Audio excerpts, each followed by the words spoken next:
La hija la echó, pero lo que la hija no sabía era el secreto de $1.700.000. Rosa, a los 68 años. Escuchó el clic seco de la cerradura de la puerta, cerrándose detrás de ella, y supo que ese era el sonido de un punto final. No hubo gritos, no hubo una escena de llanto desesperado. Solo aquel ruido metálico y definitivo que la separaba de todo lo que conocía. Allí, en la acera fría de una mañana de junio, con 2 maletas viejas de cartón a su lado, no era solo una madre expulsada de casa.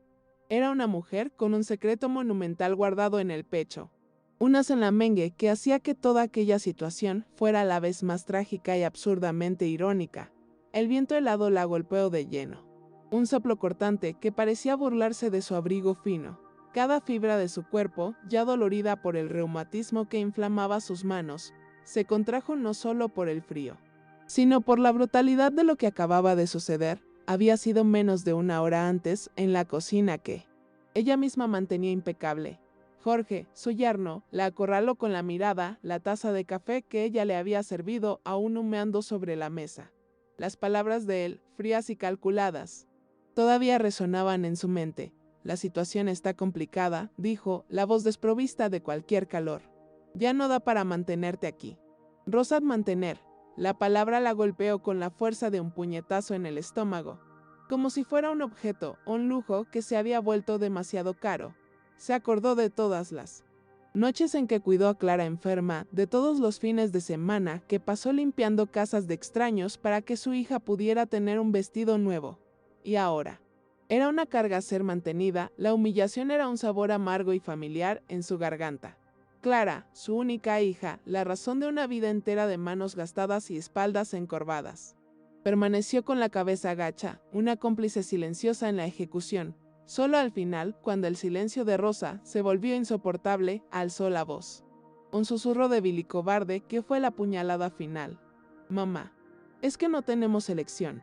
La mentira en esas palabras era transparente. Siempre había una elección, y ellos eligieron la más fácil para sí, la más cruel para ella. Rosa, parada allí en la acera, sentía el eco de esa cobardía mucho más que el dolor lancinante en sus articulaciones, ahora aferradas con una fuerza innecesaria al asa de plástico de una de las maletas. Mientras Jorge, con una arrogancia mal disimulada, enumeraba los gastos como si presentara un informe de negocios, el aumento del alquiler, el precio de los alimentos, la factura de la luz. Un número flotaba en la mente de Rosa. Un ancla de realidad en medio de la tormenta de insultos velados. $1.700.000. El dinero estaba seguro, rindiendo intereses en una cuenta de inversiones que nadie en el mundo conocía. Administrada por una fundación anónima, era el resultado de la venta de un terreno heredado hacía más de 2 décadas, un pedazo de tierra, olvidado por todos, que ella obstinadamente se negó a vender, pagando los impuestos con el sudor de su trabajo. Mantener aquel secreto, mientras ellos la acusaban de ser una carga, fue el mayor acto de autocontrol de su vida. No lloró, no suplicó. Cuando Jorge dio el ultimátum final, tienes hasta el final del día para recoger tus cosas. Algo dentro de ella se solidificó. La tristeza, profunda y abrumadora, dio paso a una claridad helada. No les daría el placer de verla derrumbarse. Solo asintió una única vez con una dignidad regia que pareció desconcertarlos más que cualquier explosión de ira. Dio la espalda a la cocina, al rostro pálido de Clara y a la expresión presuntuosa de Jorge, y caminó hacia su pequeña habitación. Cada paso era firme, medido. No estaba huyendo. Se estaba retirando de una batalla que no valía la pena luchar. La habitación era un anexo de la vida de ellos, un depósito para la madre que ya no era tan útil. En menos de 20 minutos, su existencia en aquella casa fue empaquetada. Dobló la ropa sencilla, guardó los medicamentos para el dolor, algunos libros de bolsillo. Por un momento, sostuvo un portarretratos con la foto de Clara a los 5 años. El rostro manchado de helado y una sonrisa que parecía iluminar el mundo. Aquella niña de risa fácil parecía una persona completamente diferente a la mujer que la entregó a su suerte en la cocina. Con un suspiro pesado, Rosa guardó la foto en el fondo de la maleta, un recordatorio doloroso de lo que el tiempo y las elecciones pueden hacer con la esencia de una persona. Arrastrar las maletas por el pasillo fue su acto final de autoafirmación. El sonido de las rueditas gastadas en el piso de madera era un anuncio ruidoso de su partida, pero la casa estaba en un silencio sepulcral. Se habían escondido en su habitación, incapaces de enfrentarla, de darle un adiós hipócrita. La cobardía de ellos era el sello final de aquella expulsión. Rosa entendió que no la expulsaron por falta de dinero, sino por falta de carácter, y eso era algo que su dinero secreto jamás podría comprarles. Allí, en la acera, la realidad la golpeaba en oleadas. La calle estaba extrañamente normal, pasaban coches. Un perro ladraba. Nadie sabía que una mujer de 68 años acababa de convertirse en una sin techo, pero no se sentía una víctima. Había una extraña sensación de poder en su situación. El poder de saber. La verdad, el camino era una tortura lenta. Cada paso parecía arrancar un gemido de sus huesos. Cansados, las maletas, pesadas como anclas, se atascaban en las grietas de la acera. Después de lo que pareció una eternidad, divisó una parada de autobús y se desplomó en el banco de metal helado. El cansancio era un problema práctico a resolver. Fue entonces cuando un recuerdo antiguo afloró. El recuerdo de un albergue para mujeres mayores en el centro de la ciudad. En ese momento, sintió lástima por la compañera que se lo contó. Ahora, la idea sonaba como un destino. Subir al autobús fue un desafío, atrayendo miradas impacientes. Sentada contra la ventana, vio la ciudad pasar como un borrón, un mundo del que ya no formaba parte. El albergue estaba en una calle estrecha, en un edificio antiguo cuya pintura descascarada contaba historias de abandono. No era acogedor, pero era un puerto seguro. Rosa se detuvo frente a la puerta de metal y dudó. Entrar allí era admitir su nueva condición, pero el recuerdo del rostro de Clara y Jorge le dio la fuerza necesaria para tocar el timbre. Una mujer de mediana edad, con un rostro cansado llamada Lucía, abrió la puerta. Sus ojos no eran fríos, eran ojos que ya lo habían visto todo. Miró a Rosa, a las dos maletas. Y no necesitó explicaciones. Necesito un lugar para pasar la noche, dijo Rosa, y la mujer solo asintió, dándole paso. El interior olía a una mezcla de desinfectante, sopa recalentada y vejez. Era un olor honesto. En el salón común, unas 10 mujeres estaban esparcidas. Nadie pareció notar la llegada de Rosa. Y allí, en ese ambiente de desolación, sintió algo inesperado, pertenencia. Su ropa, sus maletas, su apariencia, nada de eso desentonaba. Por primera vez en mucho tiempo. No era una carga, era solo una más. Y en ese una más había un consuelo inmenso. Una de las señoras que jugaba a las cartas le dedicó una pequeña sonrisa, un gesto sutil de reconocimiento.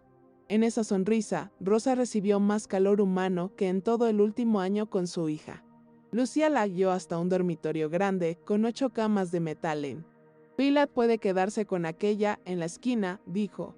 Rosa se sentó en el borde de la cama, sintiendo el metal frío, y miró a su alrededor. Vio los pequeños toques personales de las otras mujeres. Una estampita en la cabecera, una foto amarillenta en la pared. Eran los restos de vidas enteras. Los pequeños tesoros que quedaron después del naufragio. No se sentía superior. La fortuna en el banco parecía una abstracción. Su realidad era esa cama, esa manta gris, y estaba bien. Porque allí, el dolor era compartido, la soledad era colectiva y la supervivencia era una victoria diaria. Fue entonces cuando la idea, antes una semilla de rebeldía, comenzó a germinar. No quería solo un techo. Quería construir un lugar con camas cálidas, duchas con agua de verdad, una cocina con olor a comida buena, un lugar donde la dignidad no fuera un lujo. La imagen de una casa vieja siendo reformada surgió en su mente, techos nuevos, paredes claras. Un jardín. El nombre le vino de repente. Simple y poderoso, sol de esperanza, porque eso era lo que quería ofrecer. No caridad, sino esperanza. Su dinero finalmente encontró su verdadero propósito. No era para comprar lujos, sino para construir un legado. Esa noche, acostada en la cama estrecha del albergue, escuchando los sonidos de la humanidad cruda a su alrededor, sintió una paz profunda. La soledad que la atormentaba en la casa de su hija había desaparecido. Rosa despertó con la primera luz. Su cuerpo dolía, pero su mente estaba lúcida. Después del desayuno sencillo y compartido, observó a las mujeres a su alrededor. No eran figuras de lástima, eran supervivientes. Antes de irse, dejó algunos billetes bajo la almohada. Su primer acto de filantropía anónima. En la calle, compró el teléfono móvil más barato que encontró y marcó el número memorizado de Matías, el joven gerente del banco. Su voz no era la de la señora dubitativa, era la voz de una comandante. Buenos días, señor Matías. El tiempo de esperar ha terminado. Vamos a empezar a trabajar. Matías, conmocionado por el cambio, actuó rápido. 2 horas después, Rosa se reunió con Alfonso, un agente inmobiliario. Él esperaba un cliente de alto standing y encontró a esa señora humilde. Pero las instrucciones del banco fueron claras, tratarla como a la dueña de la fortuna. Rosa fue firme en sus criterios. Necesito algo grande, en pésimo estado, con un patio grande donde dé el sol con fuerza. Después de 2 visitas decepcionantes, llegaron a una calle tranquila. Allí estaba, un caserón antiguo, la personificación del abandono. El agente lo presentó con desdén. Rosa no vio una ruina, vio un lienzo en blanco. «¿Es esta?», dijo, con una certeza que zanjó la discusión. El proceso de compra fue orquestado con una genialidad silenciosa. Rosa instruyó a Matías para crear una empresa. El nombre será Sol de Esperanza S.A. Dijo, la casa pertenecería a la empresa, no a Rosa. Era una forma de asegurar que el proyecto la sobreviviera, para los abogados. Y el agente, ella era solo una mensajera de un magnate solitario. En menos de 48 horas. La ruina pertenecía oficialmente a Sol de Esperanza S.A. Matías le entregó las llaves oxidadas. Nunca he visto nada igual. Doña Rosa, es usted una mujer sorprendente. Ella solo sonrió. El peso de esas llaves en sus manos doloridas era el peso de un sueño haciéndose concreto. Más tarde, regresó a la casa sola. El interior olía a polvo, moho y tiempo. Cualquier otra persona habría huido. Rosa sintió una oleada de emoción. Estaba en casa. Caminó por las estancias con la mente a toda máquina. Aquí el comedor. Allí la cocina industrial. Arriba los dormitorios. Y en el patio olvidado. Ya podía oler la tierra mojada.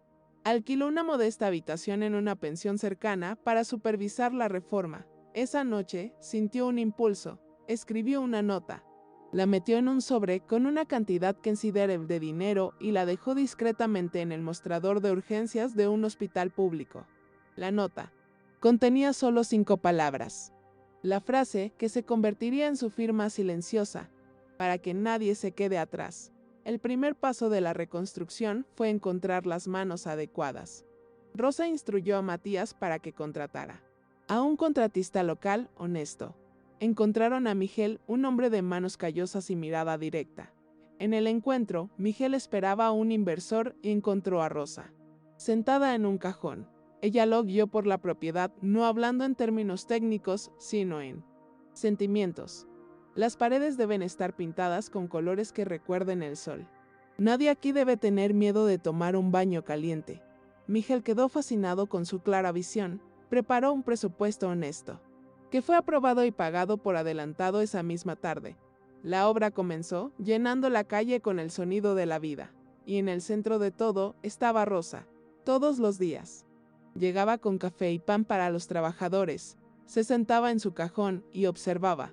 Los trabajadores, al principio, extrañados, desarrollaron un afecto genuino por ella, llamándola Doña Rosa. Se convirtió en el alma de la construcción. Sin que ellos supieran que era ella quien firmaba sus cheques, su atención al detalle era implacable. Sí veía algo de calidad inferior. Una llamada silenciosa a Matías resolvía el problema. Era el control de calidad invisible. Lentamente, la casa renació, el techo podrido fue reemplazado, las paredes rehechas, y grandes ventanas inundaron el interior de luz. Con la estructura sólida, el foco se centró en el alma de la casa.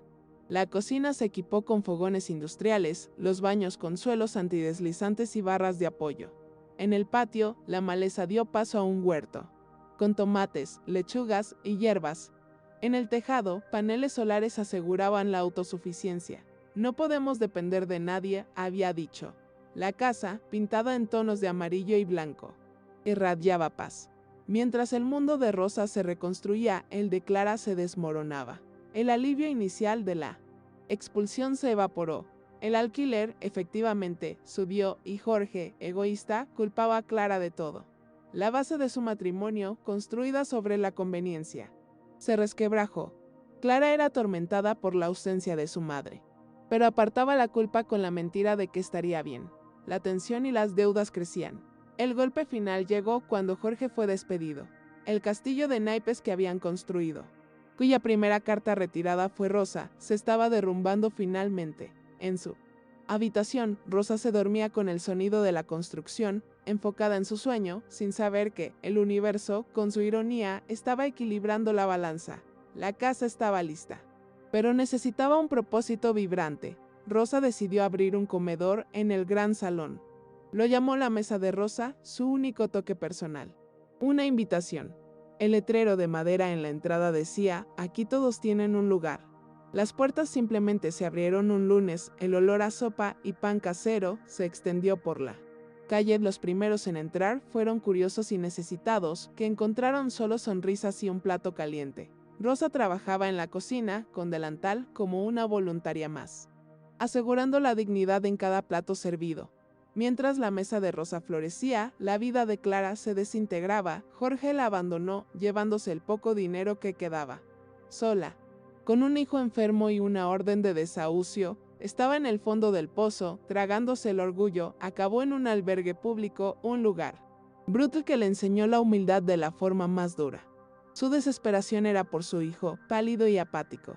Haría cualquier cosa por un plato de comida decente para él.